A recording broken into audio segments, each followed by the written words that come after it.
Assalamualaikum warahmatullahi wabarakatuh. Selamat pagi dan salam sejahtera untuk kita semua.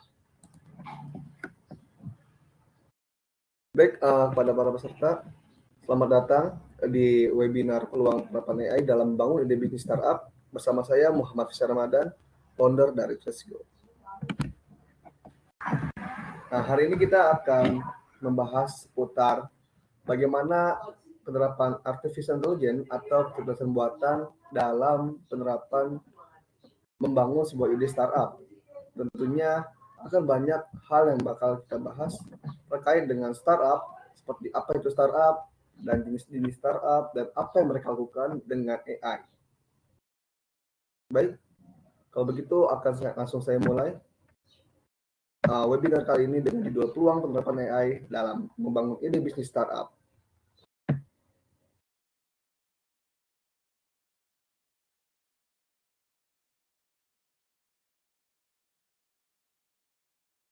Baik teman-teman, sebelum kita fokuskan diri terlebih dahulu untuk menyimak materi yang akan disampaikan agar teman-teman dapat manfaat dari materi ini.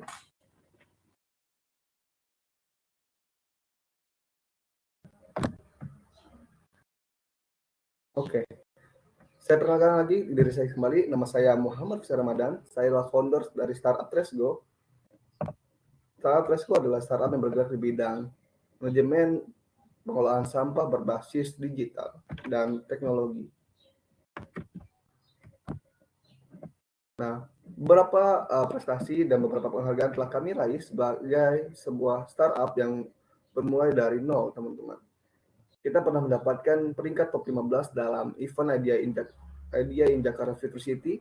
Lalu kita pernah mendapatkan top 3 dalam event Idea for Now Indonesia yang diselenggarakan oleh Free ID.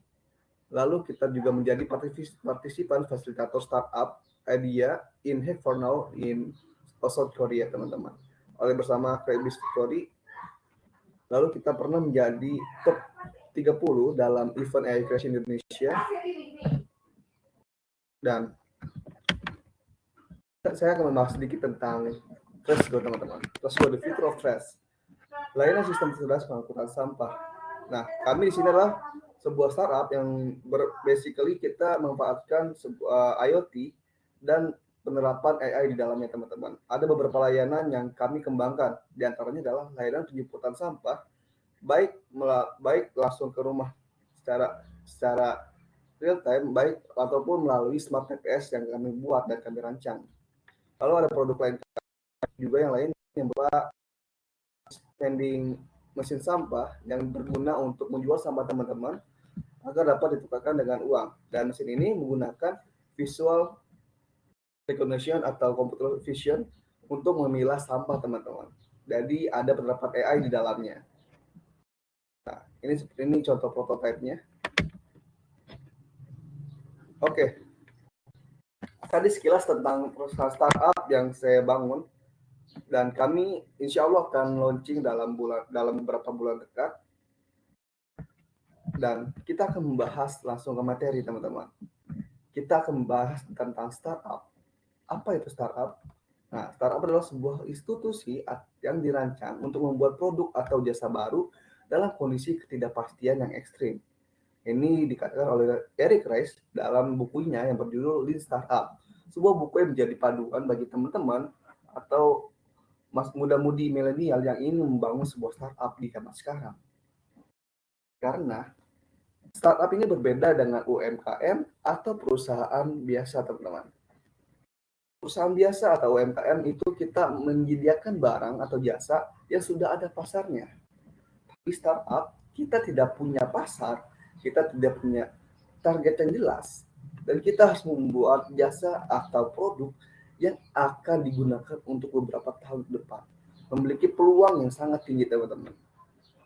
Dan banyaknya startup menggunakan teknologi atau pemanfaatan artificial intelligence dalam penerapannya. Namun ada juga startup yang nggak memakai teknologi. Contohnya adalah startup yang bergerak di bidang food and beverage. Salah satunya di Indonesia yang lagi tren sekarang ini adalah startup kopi kenangan yang nilai valuasinya sudah mencapai ratusan ribu dolar, teman-teman. Oke, kita lanjut. Nah, contoh-contoh startup dari Indonesia, teman-teman. Ada Halo Dokter, Reddos, Bukalapak, Gojek, Airbnb. Lalu ada startup dari internasional, teman-teman. Ada Amazon juga, ada Shopee, lalu ada Airbnb. Kita juga punya Grab, Tiket.com, Tokopedia, dan lain-lain. Nah, dari startup-startup yang ada di Indonesia, ada 4 startup yang sudah tahap unicorn, teman-teman. Startup unicorn ini adalah perusahaan dengan nilai valuasi di atas 1 miliar US dollar. Nomor pertama diraih oleh Gojek yang didirikan oleh Pak Nadiem Makarim dengan nilai valuasi 53 triliun rupiah yang didirikan pada tahun 2010. Nah, lalu ada Traveloka dengan nilai valuasi 26,6 triliun rupiah yang didirikan oleh Ferry Unardi pada tahun 2012. Nah, lalu juga ada Tokopedia yang bernilai bervaluasi sekitar 15 triliun yang didirikan oleh William Tanulia pada tahun 2009.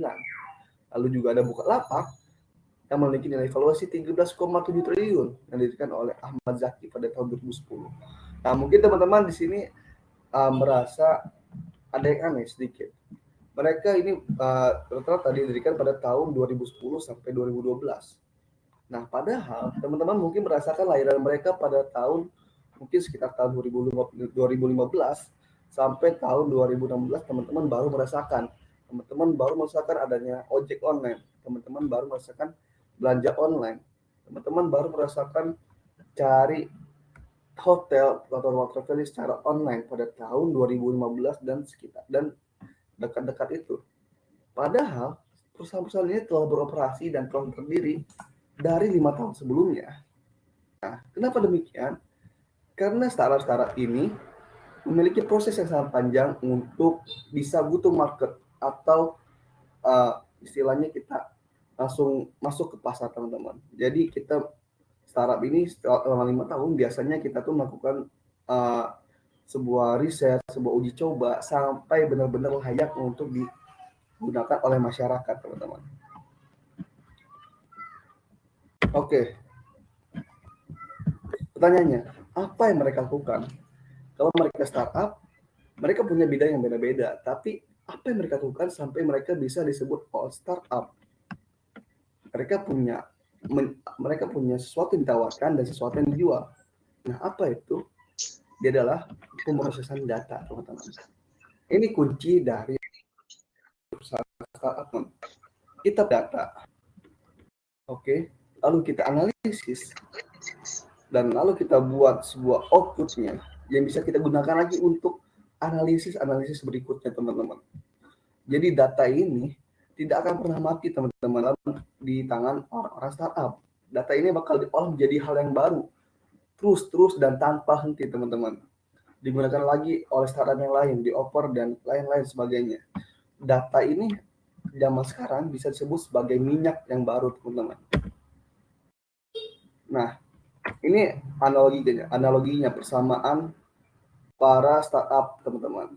Nah, kita ibarat ambil contoh kasus ojek online. Kita sebagai user menjadi penumpang dan Gojek atau ojek online menyediakan pengemudi. Awalnya kan cuma ada orang biasa dan ojek pangkalan mungkinnya. Tapi kita punya masalah nih, punya problem. Punya problemnya apa? Di sini Pak Nadiem Makarim menjelaskan dalam beberapa kesempatan, beliau menjelaskan kalau masalah dari Gojek adalah masalah dia sebagai penumpang, teman-teman. Jadi dia merasakan nih kalau misalnya lagi butuh ojek, itu ojeknya susah banget. Dan misalnya lagi nggak butuh ojek, itu ojeknya butuh di pangkalan. Nah, kadang dia juga merasa kesel nih, habis pulang dari kantor, naik ojek nih langsung dari kantor ke rumah, itu langsung dipatok harga 50.000, padahal jaraknya nggak terlalu jauh gitu kan.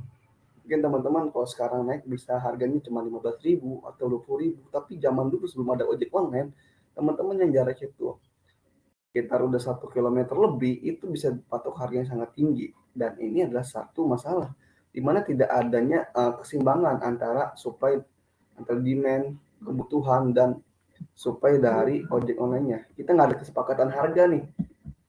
Jarak sekian, oh pakai ojek ini murah, jarak sekian pakai ojek ini mahal. Jadi nggak ada ketidakpastian dalam sistem ojek ini teman-teman. Nah di sini Gojek mempunyai sebuah solusi teman-teman. Nah di sini kita selaku penumpang punya lokasi atau tujuan yang ingin dicapai. Nah masalahnya adalah kita nggak punya tarif dan rute yang tepat yang jelas. Berapa sih harga yang dibutuhkan misalnya dari rumah kita ke kantor gitu, nggak ada tarif yang jelas. Rutenya juga nggak terlalu jelas, kadang lewat jalan tikus, kadang lewat jalan besar. Kalau lewat jalan tikus malah lebih jauh gitu kan, dan harganya malah jadi lebih mahal biasanya, dipatoknya lebih mahal. Tapi kita nggak tahu nih yang pastinya. Nah Gojek hadir untuk memberikan lokasi tujuan dengan tarif dan rute yang jelas teman-teman. Jadi sampai sini kita bisa ambil kesimpulan ada data yang dimainkan, yaitu data tarif dan rute. Tarif dan rute ini dibuat berdasarkan data lokasi dan tujuan. Jadi Gojek itu kan menghitung berdasarkan jaraknya kan. Nah inilah yang dimainkan, datanya teman-teman, datanya yang diolah. Ini yang dilakukan para startup lain. Sama juga seperti halnya Tokopedia, Traveloka, ataupun lainnya. Nah, data ini adalah sebuah minyak baru teman-teman. Seperti yang saya bilang tadi. Ini dikemukakan oleh Cliff Hamdi pada tahun 2006. Data adalah minyak baru. Dia bernilai, tapi jika tidak diolah, dia tidak berguna teman-teman. Tidak bisa digunakan dengan baik. Dia harus diubah menjadi gas, plastik, bahan bakar, ataupun sesuatu yang bernilai memiliki nilai pada aktivitasnya teman-teman. Jadi data ini sama kayak minyak. Jadi kalau minyak itu kita harus ubah dulu dia jadi BBM, harus ubah dulu jadi plastik, baru bisa kita pakai. Nah, kalau minyak doang kan, minyak bumi kan banyak nih. Gak mungkin dong kita sehari-hari pakai minyak mentah gitu kan. Ya paling buat bahan bakar kompor yang masih pakai kompor minyak. Tapi yang lain-lain gimana? Mau kita bikin bahan bakar untuk kendaraan, pesawat, untuk bikin plastik. Nah itu melalui proses teman-teman. Makanya banyak pabrik-pabrik yang memanfaatkan minyak ini menjadi untuk bahan produksinya. Dan pada zaman kita masuk ke era data teman-teman.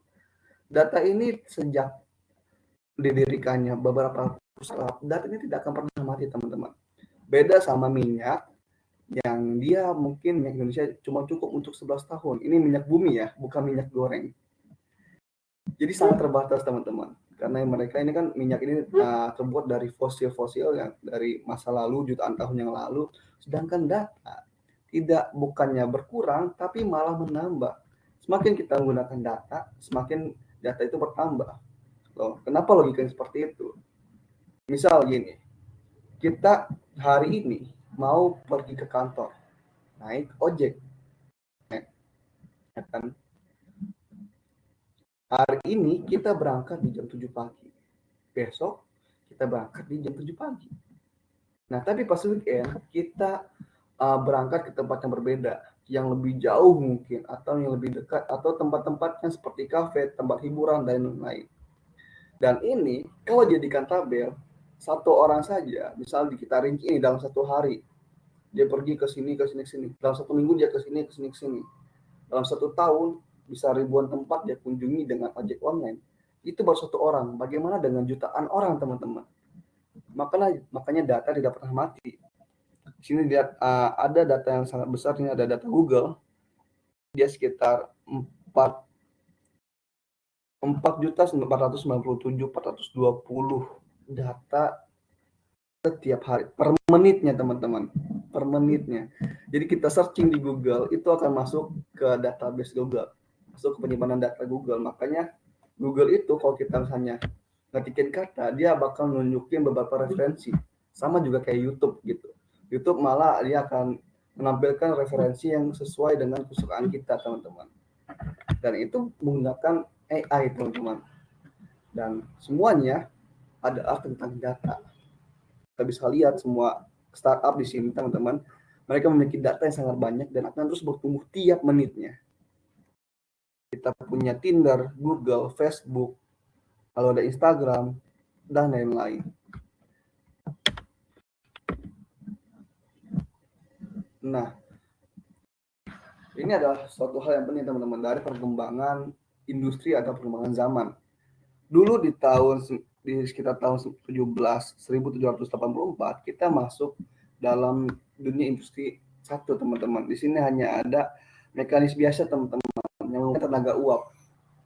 Ada kereta uap, ada benda-benda yang semuanya berasal dari tenaga uap, tapi nggak ada handphone seperti zaman sekarang. Bahkan nggak ada yang namanya tuh mungkin mesin pabrik. Mungkin dulu cuma ada teknologi yang memanfaatkan uap atau tenaga mekanik teman-teman, seperti pompa air ataupun sesuatu yang lainnya yang tidak menggunakan listrik. Nah, lalu pada tahun 1800 kita mulai punya listrik teman-teman. Di sini kita punya energi elektrikal yang bisa kita gunakan untuk produksi dalam skala banyak, tapi masih ikut campur tangan manusia. Nah, pada tahun 1969 kita mulai masuk ke zaman otomatis teman-teman. Mulai adanya beberapa program robot, tantangan robot, komputer yang digunakan untuk produksi massal pada suatu pabrik. Yang di sini tenaga manusia mulai berkurang teman-teman. Tenaga manusia dalam memproses barang, mengepak barang. Dan sekarang kita telah memasuki industri 4.0 teman-teman. 4.0 ini kita semua berbasis internet teman-teman. Berbasis internet, cloud, dan IoT dan yang lainnya. Kita sekarang bisa pakai HP, laptop, bisa lakukan virtual conference kayak gini. Ini suatu perkembangan zaman. Dulu kita ngadain seminar itu harus nyewa gedung. Sekarang nggak perlu teman-teman. Dulu kita mau pesan makanan harus datang dulu ke restorannya, tapi sekarang kita bisa mesen lewat HP. Dulu kita mau tanya seseorang berkabar pakai surat teman-teman. Sekarang kita nggak usah, ada WhatsApp, ada Instagram. Dulu juga kita mau tahu nih, mau kepoin orang gitu kan, artis, cuma dari televisi. Tapi sekarang kita bisa kepoin semua orang tanpa terkecuali. Gitu. Nah, ini adalah beberapa jalan atau beberapa istilahnya itu seperti bagaimana data diproses. Kita punya IoT, Internet of Things. Jadi semuanya serba otomatis dikendalikan melewati internet. Lampu seperti lampu yang dikendalikan oleh internet, yang melalui aplikasi mobile, lalu sistem pengawasan pada bendungan, sistem pengawasan pada hutan, dan lain-lain. IoT ini sangat berguna, apalagi untuk masa depan gitu kan. Lalu kita punya AI. AI ini bisa digunakan dalam beberapa banyak bidang teman-teman. Nggak ada bidang nggak dipakai oleh AI. Semuanya masuk. Industri, pabrik, lalu pertanian itu sudah masuk pakai AI teman-teman.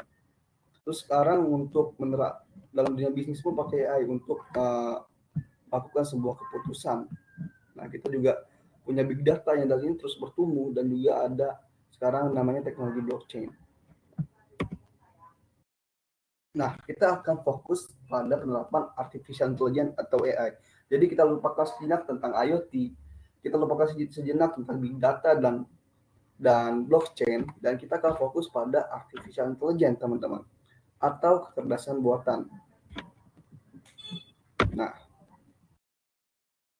Nah, kita perlu pahami dulu arti dari kata artificial intelligence.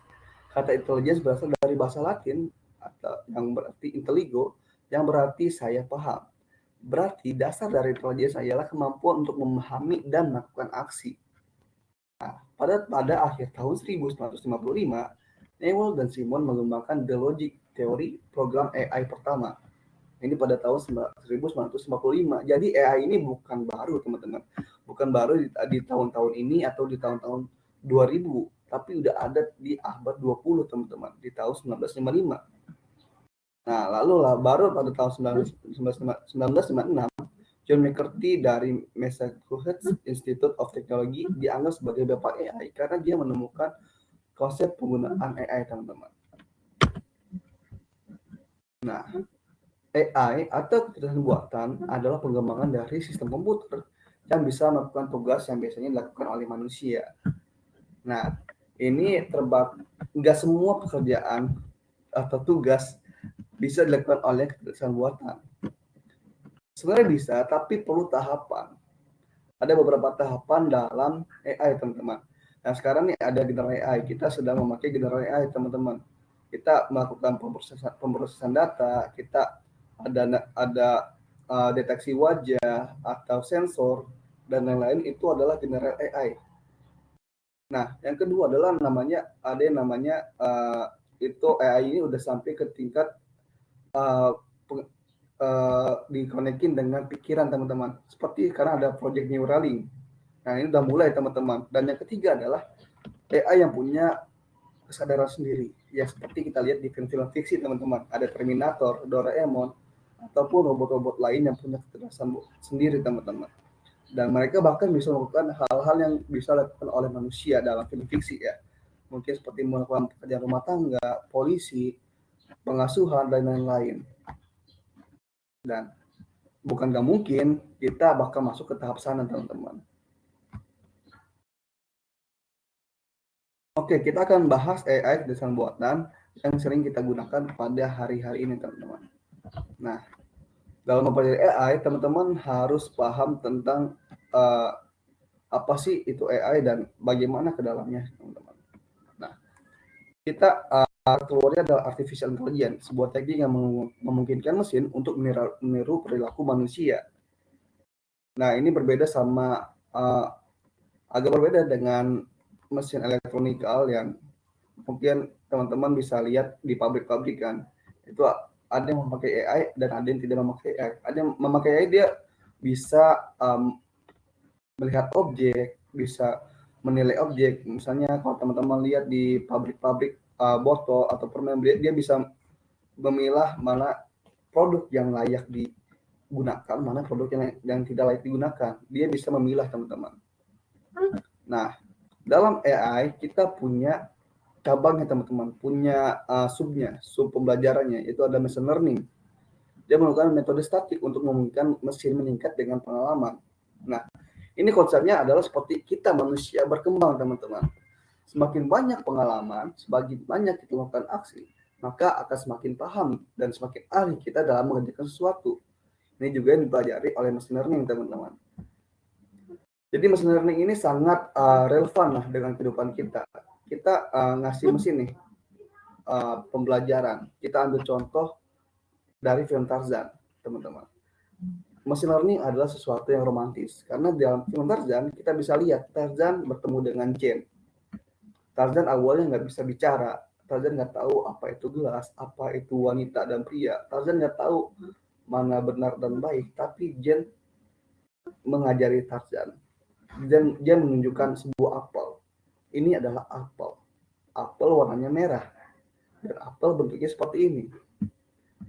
Lalu Jane menunjukkan lagi buah yang lain, ini adalah jeruk. Jeruk warnanya orange dan bentuknya bulat. Tarzan lama-lama diulang, dikasih tahu mana apel, mana jeruk. Lama-lama Tarzan bisa memahami mana jeruk, mana apel. Seperti itu, teman-teman. Ini adalah sebuah program, sebuah ilmu yang sangat romantis, yang sangat relevan dengan kehidupan kita, yang bikin kita semangat untuk hidup dan belajar. Nah, selanjutnya yang lebih dalam dari machine learning adalah deep learning. Ini semua adalah AI, teman-teman. Cuman tekniknya yang berbeda dan outputnya juga akan menghasilkan sesuatu yang berbeda. Deep learning kita akan membuat komputasi jaringan saraf multilayer. Nah, bisa dibilang kalau machine learning kita itu ngasih pembelajaran ke mesin nih, ngasih contoh. Nah, tapi kalau di deep learning kita cuma kasih contoh aja. Kasih contoh nih, kita kasih apel sama jeruk. Dan mesin akan belajar sendiri tanpa kita bimbing. Dia akan meniru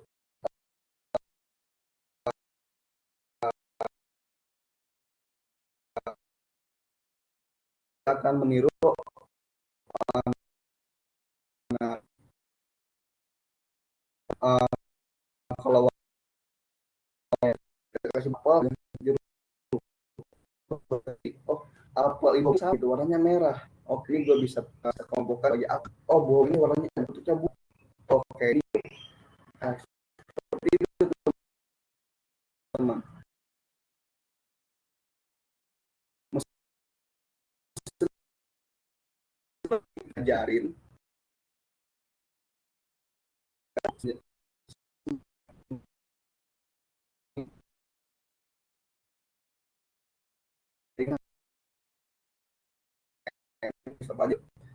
dia lebih jahil.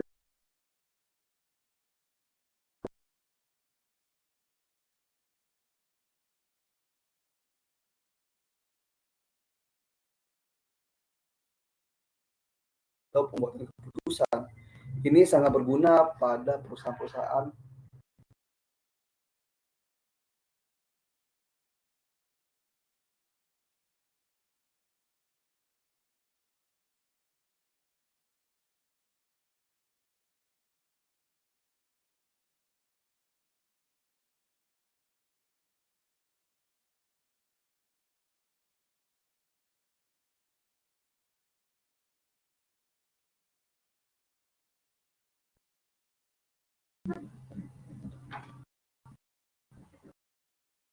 Oke, assalamualaikum teman-teman.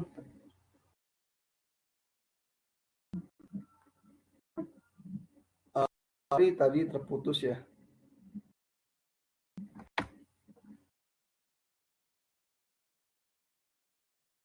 Oke, saya tadi terputus karena ada beberapa problem.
Oke teman-teman, ada yang tahu tadi kita sudah sampai mana teman-teman?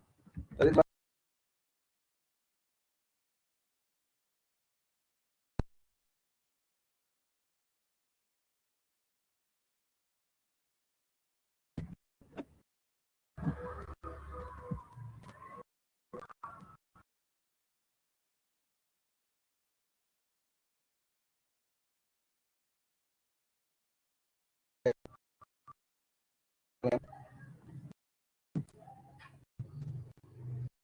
anjing putus lagi. Setan.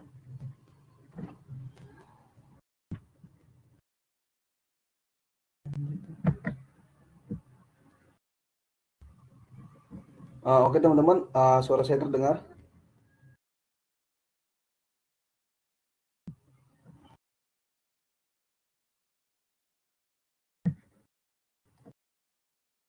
Oke, tadi ada yang tahu udah sampai mana pembahasan kita?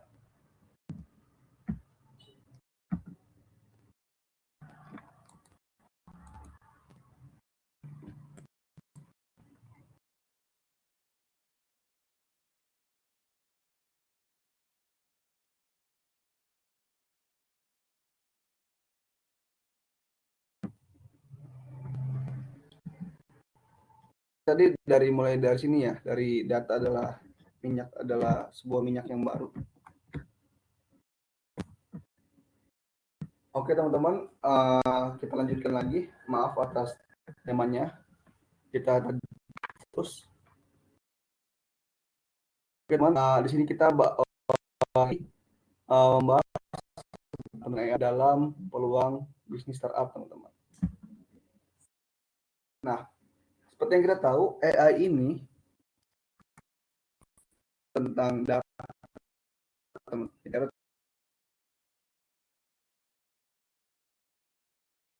Semua dilakukan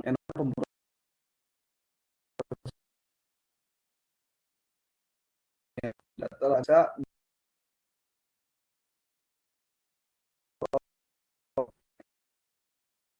teman-teman.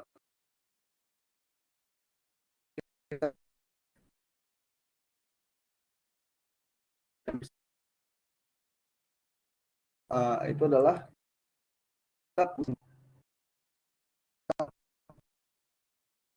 dalam beberapa kesempatan menyampaikan karena masalah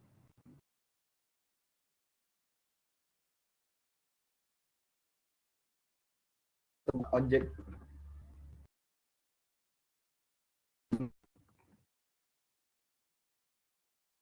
Oke, apa share screen-nya sudah terlihat teman-teman?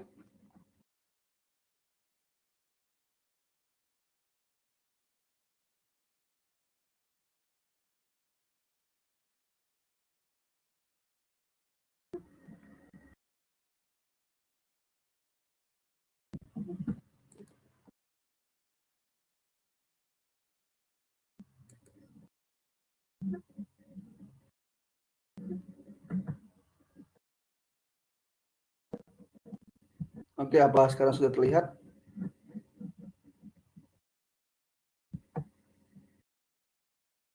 Oke, baik, kita lanjutkan lagi. Nah, tadi kita bahas tentang masa selesai oleh pelaku startup teman. Jadi makanya Gojek didirikan atas dasar permasalahan dia selaku penumpang ojek teman-teman. Nah, selaku penumpang ojek dia bingung nih. Setiap kali dia naik ojek itu tarifnya beda-beda.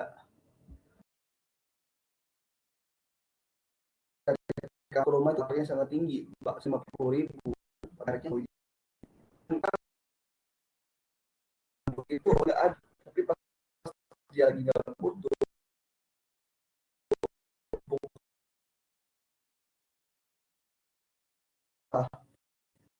sasaran ini cara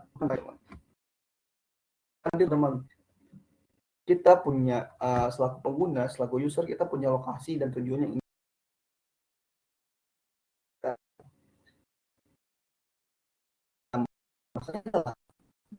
tarif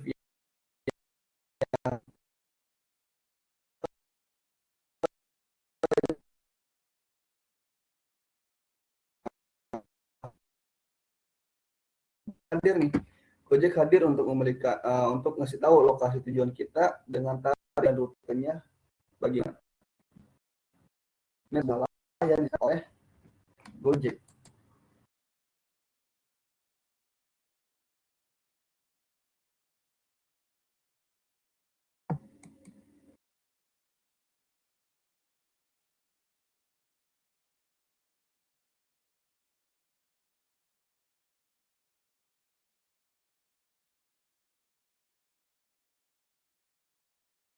Oke, maaf tadi terputus lagi.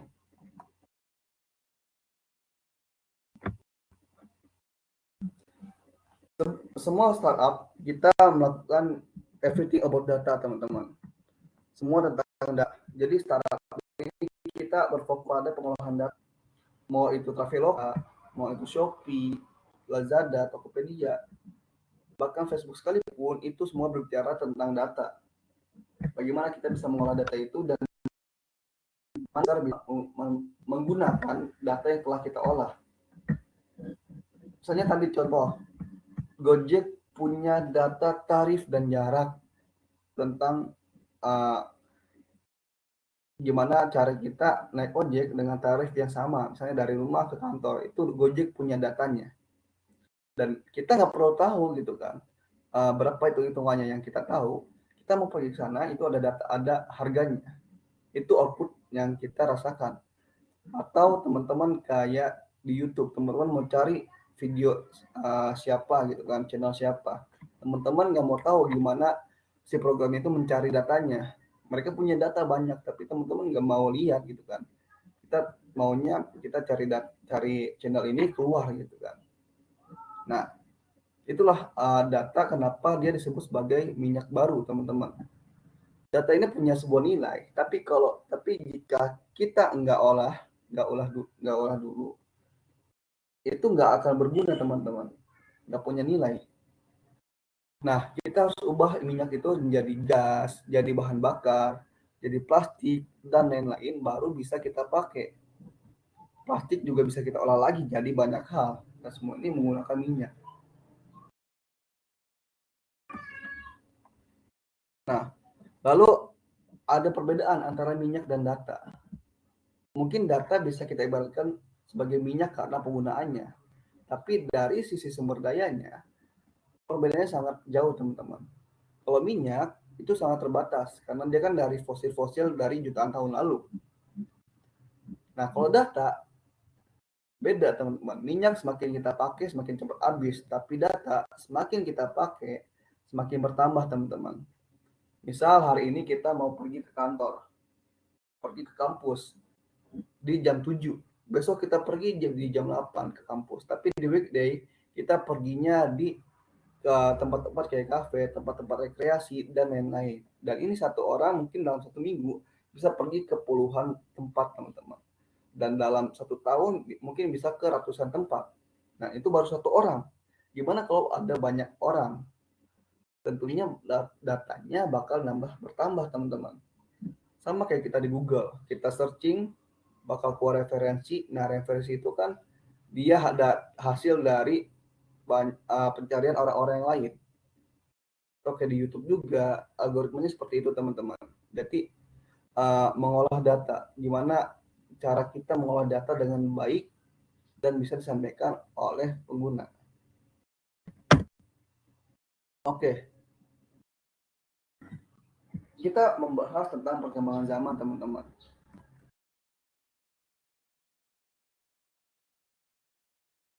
Kita bahas tentang perkembangan zaman. Dulu tahun 1784 kita masuk industri 1.0. Itu industri ini kita cuma memanfaatkan tenaga uap, benda-benda yang bersifat fisikal mekanikal kayak pompa air, sepeda, dan hal-hal yang nggak ada mesinnya, teman-teman. Mungkin hanya sebatas kendaraan kereta uap dan lain-lain. Lalu pada 1870 kita mulai mengenal listrik, teman-teman. Makanya ada mesin-mesin yang bisa diolah kita gunakan dengan menggunakan listrik gitu kan. Lalu pada industri 3.0 itu kita mulai masuk ke zaman otomatis, teman-teman. Pada tahun 1969 kita mulai ada komputer dan elektronik, teman-teman. Jadi kita mulai mengenal tangan-tangan robot, mesin-mesin yang bergerak secara otomatis seperti mesin-mesin di pabrik. Nah, pada hari ini di abad 21 kita mengenal yang namanya internet, teman-teman. Jadi semuanya berhubungan dengan internet. Kita pakai ponsel internet. Kita kan dari blok internet. Kita bisa upgrade with internet, teman-teman. Nggak ada yang sekarang nggak ada yang nggak bisa pakai internet, teman-teman. Kita melakukan Zoom conference kayak gini. Ini kan pakai internet, teman-teman. Dulu kita seminar harus nyewa gedung, harus ngumpulin massa. Kalau sekarang kita bisa bertemu dari rumah masing-masing. Dan ini adalah peluang yang untuk startup digital, teman-teman. Karena dulu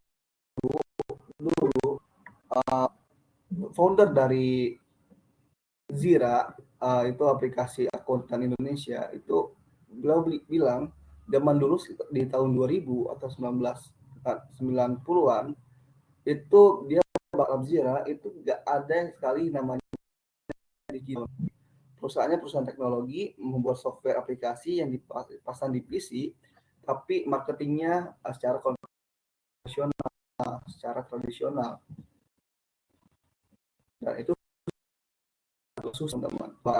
Teknologi di tahun-tahun itu. Kemudian mulai internet dan muncullah Facebook, Instagram, dan lain-lain. Nah, tentang data, everything about data dalam membangun startup. Data ini diproses dengan banyak jalan, teman-teman.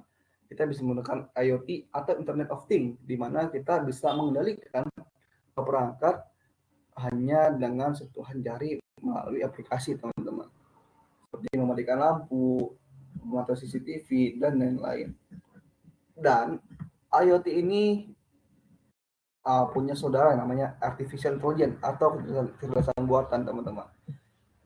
Kecerdasan buatan ini ya tadi kita singgung di awal, dia bisa melakukan program, dia bisa melakukan prediksi, analisa, pengenalan objek, dan lain-lain. Lalu kita punya big data, yaitu sebuah kumpulan data yang sangat besar. Lalu dan terakhir juga ada sistem blockchain yang lagi trending di era dan di akhir-akhir ini, teman-teman. Dan semua ini adalah cara untuk mengolah data. Oke, kita akan masuk ke bahasan utama kita, peluang penerapan artificial intelligence dalam membangun sebuah bisnis startup.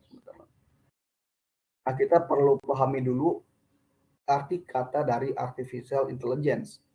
Kata intelligence berasal dari bahasa Latin atau intelligo yang berarti saya paham. Berarti dasar dari intelligence ialah kemampuan untuk memahami dan melakukan aksi. Pada 1955, Newell dan Simon mengembangkan The Logic program AI. Nah, pada tahun 1996, John McCarthy dari Massachusetts Institute of Technology dianggap sebagai AI karena membuat skema AI pertama, teman-teman.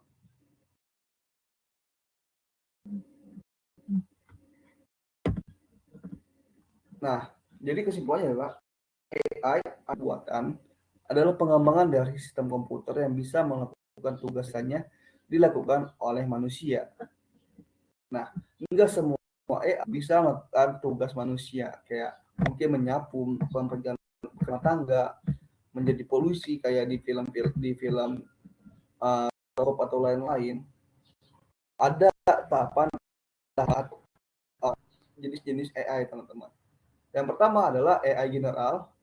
AI yang kita kenal sekarang, dia cuma bisa melakukan sebuah prediksi data, bisa melakukan sebuah analisa data untuk kebutuhan-kebutuhan sederhana. Dan kedua, ada yang namanya AI yang terhubung dengan pikiran. Sekarang kita sudah mulai memasuki tahap itu, ada yang namanya Neuralink. Teman-teman kalau baca ada Neuralink, itu kita bisa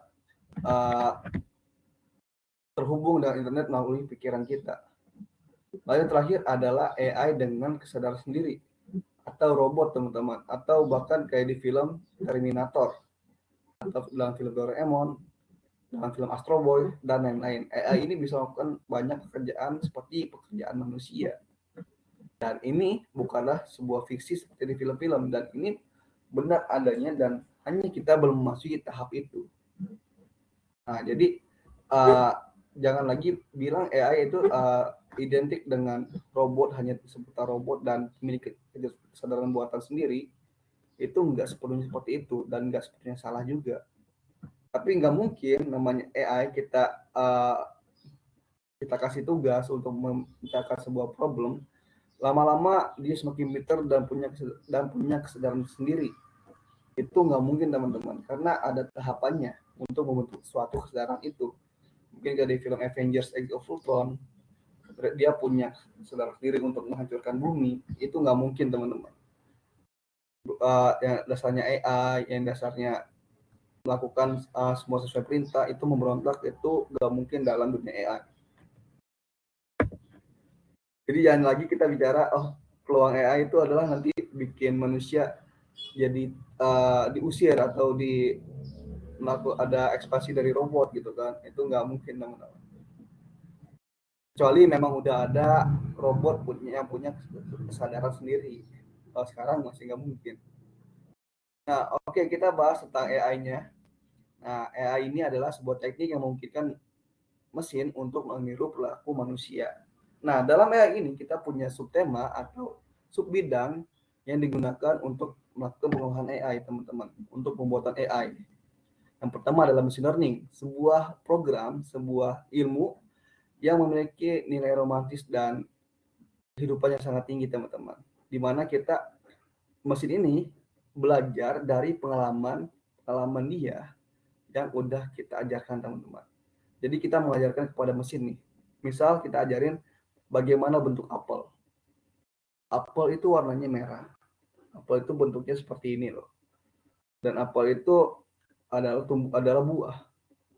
Diulang-ulang terus kayak kita ngajarin ke anak TK. Ini pensil, ini pulpen, ini apel, ini jeruk. Kayak gitu, teman-teman. Dan ini juga romantis karena kita bisa ambil analogi Tarzan, teman-teman. Tarzan ketika ketemu dengan Jen, dia nggak tahu apa-apa. Dia nggak tahu apa itu apel, itu buah, tapi dia nggak tahu namanya apa. Dan Jen bilang, ini apel, warnanya merah. Dan ini jeruk, warnanya oranye. Terus diulang-ulang sampai Tarzan bisa mengerti dan sampai Tarzan juga bisa mengenal berbagai hal di dunia ini, teman-teman. Oke, yang terakhir ada deep learning. Deep learning ini adalah lebih dalam dari machine learning. Kalau machine learning tadi kita melakukan pembelajaran terhadap mesin, kita ngajarin. Tapi kalau deep learning kita biarin dia secara mandiri. Kita cuma kasih bahan teorinya aja, kasih bahan materinya aja. Nih ada apel, kita kasih nih ribuan buah apel dan ribuan jeruk. Dia membuat sendiri belajar secara mandiri. Oh, ini bentuknya warna merah. Oh, ini juga warna merah nih. Oh, ini sama berarti kan, sama-sama merah dan bentuknya sama gitu kan. Oh, nanti dia ketemu lagi nih buah stroberi. Ini warnanya merah tapi kok kecil. Oh, ini bukan apel, bukan. Terus dia ketemu lagi sama jeruk. Oh, jeruk warnanya oranye gitu kan, bentuknya bulat dan kecil. Dia akhirnya lama-lama belajar, oh ini jeruk. Tapi nanti dia ketemu yang sama, yang namanya ada jeruk nipis gitu kan, ada lemon. Oh, ini bentuknya agak beda nih. Oh, bukan gitu kan. Sama kayak kita belajar bedain mana jahe, mana lengkuas, dan mana kunyit. Itu kita perlu pembelajaran yang mandiri, teman-teman, untuk bisa ngebedain. Nah, oke, lalu apa yang bisa dilakukan oleh AI? Apa aja yang dilakukan oleh machine learning dan deep learning tadi? Khususnya dalam penerapan di startup, teman-teman. Nah, AI ini pertama kita bisa melakukan sebuah keputusan. Dia bisa membuat keputusan, teman-teman, dengan cepat. Apalagi sama perusahaannya, mereka yang punya analisa bisnis yang harus cepat, ini sangat butuh bantuan dari AI, teman-teman.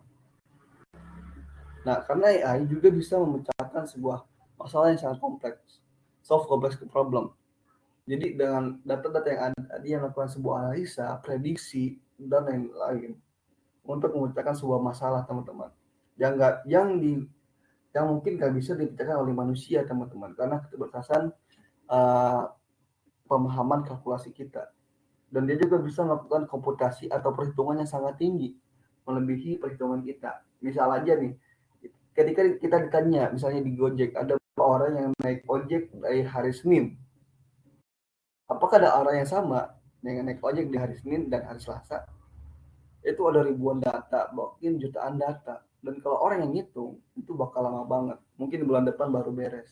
Tapi kalau AI, itu cuma sedetik aja udah beres, teman-teman.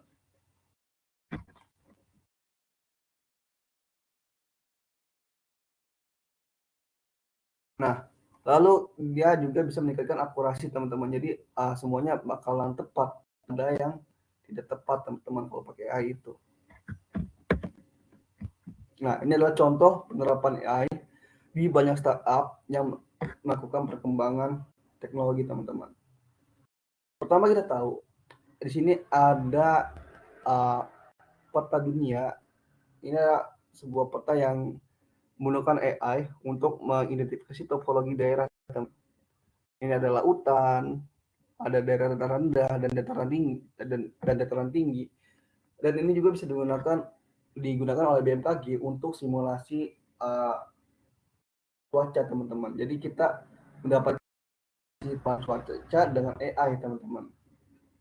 Kita juga punya Hey Siri dan Alexa, juga Google Assistant, yang dimana mereka bisa menjawab pertanyaan kita dengan natural, teman-teman.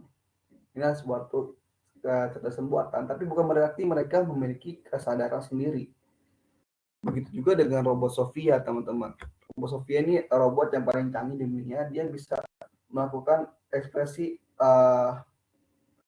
jawaban yang sangat ekspresif gitu kan, yang sangat natural, melebihi Google Assistant dan Alexa. Tapi bukan berarti dia memiliki kesadaran sendiri.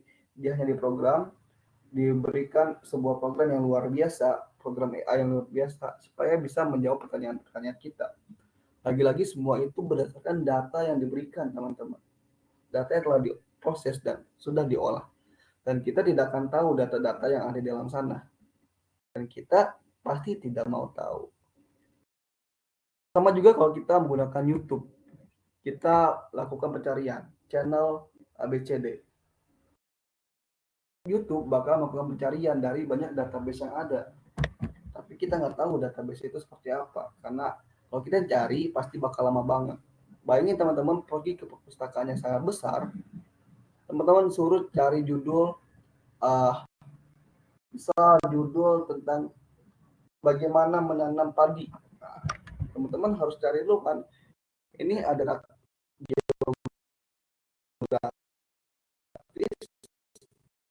di sains. Oke, mungkin pertanian ini di rak mana? Mungkin di blok di rak. Oke, di kita lihat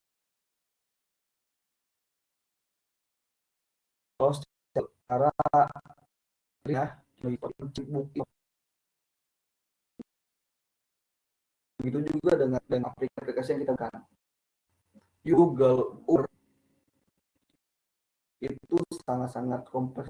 Juga dia melakukan sebuah algoritma di mana dia bisa teman dalam radius beberapa meter kita, teman-teman. Itu melakukan AI untuk melakukan perhitungan. Dan inilah peluang-peluang penerapan AI yang digunakan oleh startup. Tapi bukan berarti kita bikin AI, kita bikin startup itu harus harus utama dengan AI gitu kan. Kita buat Hey Siri, kita buat robot, enggak, teman-teman. Facebook dia platform sosial media. Platform sosial media, tapi dalamnya pakai AI. Pakai AI untuk apa? Melakukan pencarian, melakukan pengawasan terhadap konten-konten yang dilarang. Itu kan ada di Facebook, di algoritmanya ada. Terus di YouTube juga. Nah, dan mungkin di perusahaan-perusahaan konvensional itu melakukan AI untuk analisis bisnis, untuk analisa pasar dan riset segala dan lainnya. Dan ini menggunakan AI semuanya, teman-teman.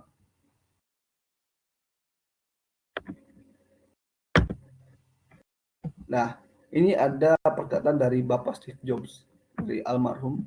Everybody should learn to program a computer because it teaches you how to think. Setiap orang harus belajar cara memprogram sebuah komputer karena itu mengajarkanmu cara berpikir. Oke. Di webinar saya sebelumnya, saya membahas tentang bagaimana membangun ide bisnis startup dan sistem gimana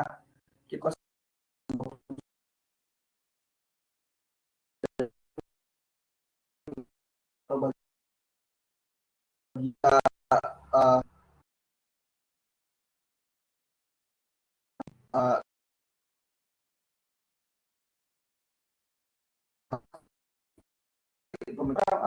pemikiran oh banyak kendala gitu kan, ternyata oh jalan banget gitu kan, harus berlebar nih.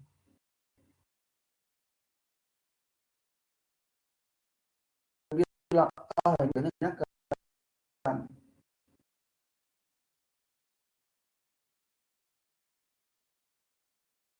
Komputer nggak butuh masalah, berbagai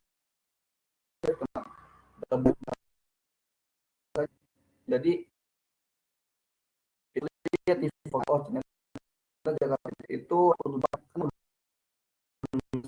kan bukan oke diperluas ternyata itu menarik tinggal di Jakarta gitu kan. Mungkin harga mobil terlalu murah gitu kan. Tapi tetap saja begitu terus kalau tidak ada solusi yang tepat maka kemacetan di Jakarta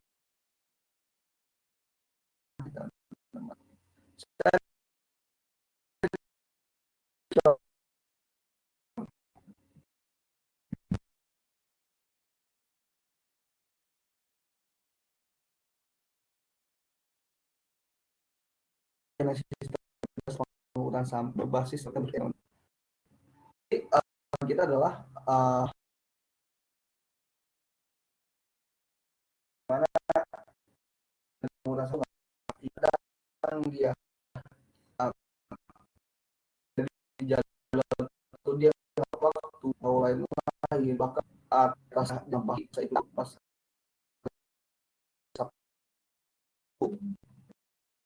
ya uang tambahan karena banyak minyak itu dia tidak di hari besarnya. Terus saya lihat masalah di TPS kita teman-teman yang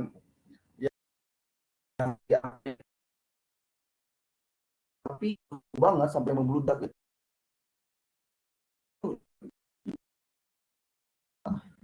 Lalu masalah terakhir adalah kita lihat akses truk ke area-area yang pemukiman yang sangat padat teman-teman. Teman-teman mungkin tahu area-area pemukiman yang punya gang-gang sempit yang bahkan motor pun bisa muat satu. Dan ini orang-orang yang di sini mereka membuang sampah kemana teman-teman? Mereka membuang sampah dengan cara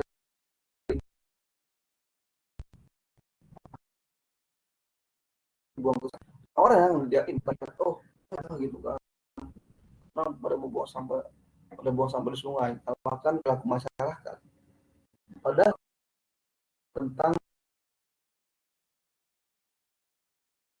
sampah dan kami sebagai startup dan itu sebagai peluang dan yang sampaikan dengan cepat kita sampah tidak tetap dual jadi kapanpun sampah kita penuh maka kita diangkut lalu juga dia akan cuci sendiri dan kita nggak bisa buang. Ini akan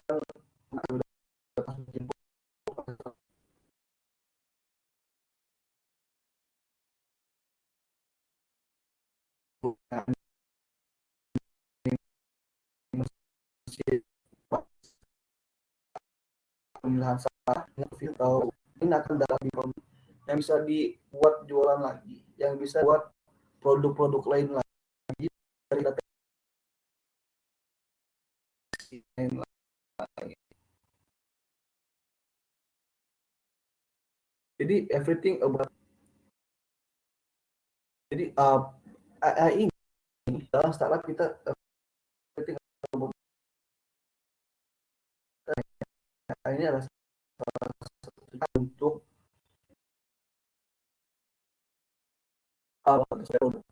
teman-teman kan saya terkait peluang penerapan AI dalam bisnis startup kita akan mulai diskusi. Jadi teman-teman yang punya pertanyaan silakan tulis di kolom komentar atau bisa di raise hand dan di open mic-nya.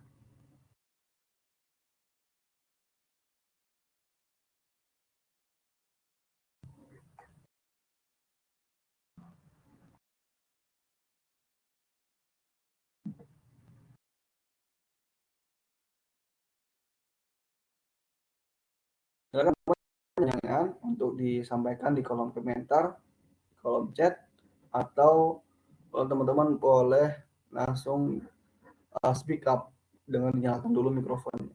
Kita masih punya setengah jam lagi sampai 12.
teman-teman, saya ada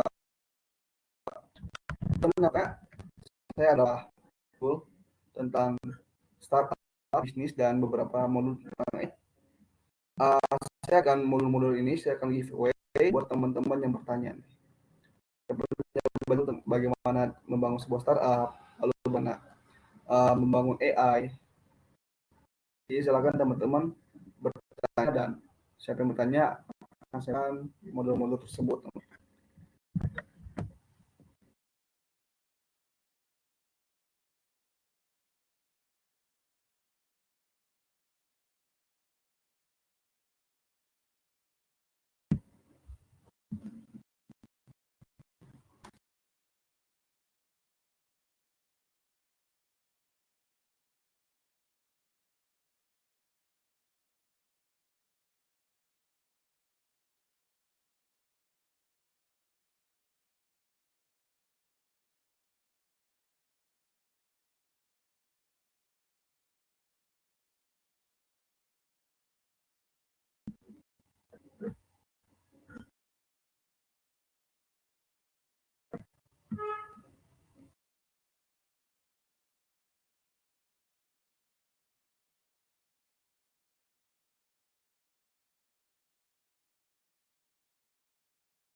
Baik teman-teman, silakan yang punya pertanyaan silakan langsung ditanyakan saja.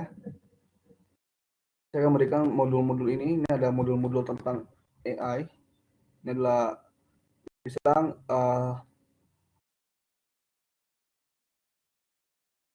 buku-buku pusaka teman-teman. Ini buku-buku yang ada kitab-kitab hitam juga teman-teman tentang AI. Ini ada banyak banget, ada IoT tentang data science, lalu ada tentang Google juga, deep learning dan yang lain. Saya akan giveaway e-book ini, modul-modul ini kepada teman-teman yang bertanya dan punya pertanyaan.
Oke baik teman-teman, mungkin dari teman-teman sudah tidak ada pertanyaan. Jadi terima kasih buat teman-teman yang sudah hadir pada hari ini dalam webinar kali ini. Mohon maaf apabila ada kesalahan dan tutur kata yang salah. Kita akhiri pertemuan kali ini. Saya Muhammad Syah Ramadan, founder dari Tresco. Pamit undur diri. Wassalamualaikum warahmatullahi wabarakatuh.